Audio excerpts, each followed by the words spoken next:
Joshua has been very busy, active in speeches and part of this club. Welcome, Joshua, just a minute. Leaders eat last, Joshua Caesar, Joshua Caesar. Leaders eat last. Wow, Chitra, that was an amazing speech. Very inspired. They say slow is fast, fast is slow. It's a true saying, and we all can do it. Thank you so much for that speech. Is it cooking? Okay, so this is going to be very interactive, so I'll need everyone to join in on this. We're all going to be learning about this because leadership is something that we all know about leadership, right? But a common thing in life is the things we think we know most about, we know the least about. The word leadership comes often. Leadership here, leadership there. I want to paraphrase Abraham Lincoln. He said, "I'm slow to learn, but I'm relentless. I read it over and over again, and it sticks to my mind. Then you can never get it out." That's a paraphrase, not a direct quote from Abraham Lincoln. So that's what I'm going to talk about leadership today.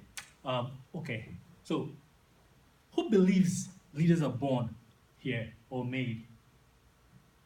Made.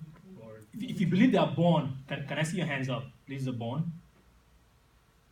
I have one. Just one. Okay, who believe leaders are made? You didn't make any decision, Alice?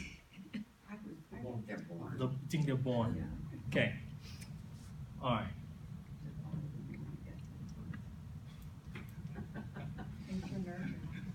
It's an error. Well, I'm not going to answer that question. I hope you can get from my presentation here the ability to actually figure that out on your own, because it's not a question that there's a yes or no, but with time in life, I think we'll figure that out and we'll find out what happens. So what makes a great leader? As we see in this, the top part you have one leadership style, the lower part you have one leadership style. This is the leader right here. The leader puts himself in front of the team. He's leading by example, showing his team how it's done. Meanwhile, over here, you have a leader that sits back and let people do the work. The first characteristics of great leaders are simple. They have deep simplicity. Where there's chaos, leaders go there and make things simple. Where everything is all crooked up, they go in there and make it simple. Steve Jobs of Apple. What made Steve Jobs great? What made people cry when he died? Was he the smartest computer scientist? No, he was not even close. Steve gave us a personal computer.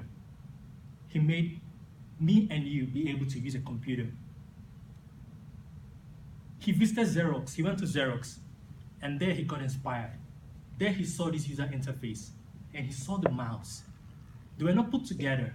But immediately when he got there, he was able to sink in and see how this can revolutionize the world, how this can change the world. And now we have personal computer. Microsoft actually copied Apple, for you to know, because if you think Microsoft created user interface, Apple actually created that. But Steve Jobs found that inspiration from Xerox. So leaders see simple things and they piece the puzzle together and bring it and make it simple. Followers see problems, leaders see solution. Leaders see the problems too, but when they see the problem, then they figure out how can we solve this. Individuals that are in an organization that work for a company, that when they see a problem, find a solution before they go to their boss. They don't stay at that position for too long. They get higher up quickly, they get promoted fast. Leaders solve problems. Service, they're selfless. They live to serve. I was watching an interview by Jack Ma. He was in Israel at this university, and Because lately I've been watching leaders. I've been watching every single thing they do, right? And Jack Ma is one of the great leaders of this 21st century. And he was at this interview. He was sitting down, and there was a water on the side. And the guy interviewing him, and Jack Ma wanted to drink water, right? And he grabbed the other glass of the person interviewing him and poured him water first before he poured his water.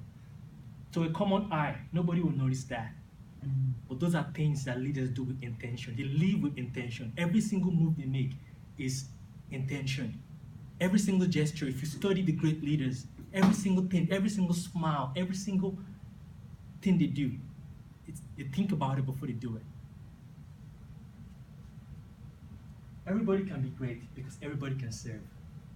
We all can serve. There's a great Asian phrase that says, "He who wants to be the greatest will be the least." Leaders sacrifice. They pay the ultimate price. They put themselves out there in harm's way. They have sleepless nights. During the days of early Amazon, Jeff Bezos would sleep in the company in their little office under his table. They forgo pleasure to accomplish something now for a greater good for the future. If you look at this image right here, you see this leader, he made it up, but he's right at the top, right? But he's all alone. It's lonely at the top when you're there by yourself. But then you see this other leader right here. He's like, you know what? If my team doesn't make it, I don't make it. And guess what he's doing right there? He's putting his life at risk. That's a measure of a leader. If you study the greats, like Nelson Mandela, stayed in the prison for 27 years, refused to denounce what he believed in. The Gandhis, what they did, wasn't for selfish reason. They saw the future, they put themselves out there to serve humanity. I'm going to name 3-4 US presidents: Bill Clinton, George Bush, Bush Sr., Bush Jr., Ronald Reagan, Nixon, Woodrow Wilson, and Obama, Roosevelt. Who else here can name me one US president besides those names I just gave you? George Washington, first one, yeah. Who else can name another one? Abraham Lincoln. Abraham Lincoln, Jefferson. So Abraham Lincoln, let's go back to Lincoln. Lincoln was a US president in the 18th century. Why do you remember Lincoln right now? Why do people... Significance. They did something that meant something. They left a legacy. They did something significant. And a mark of great leaders, when they're doing things that they're doing, they are violently opposed, because then it doesn't conform to what's done. If you look at this world right here, you see Abraham Lincoln, Gandhi, Mandela. There's no way you travel in the world. You ask someone about these people, they don't know their names. It's because of what they did. 100 years from now, people will still remember them. That's how great leaders are made. Thank you.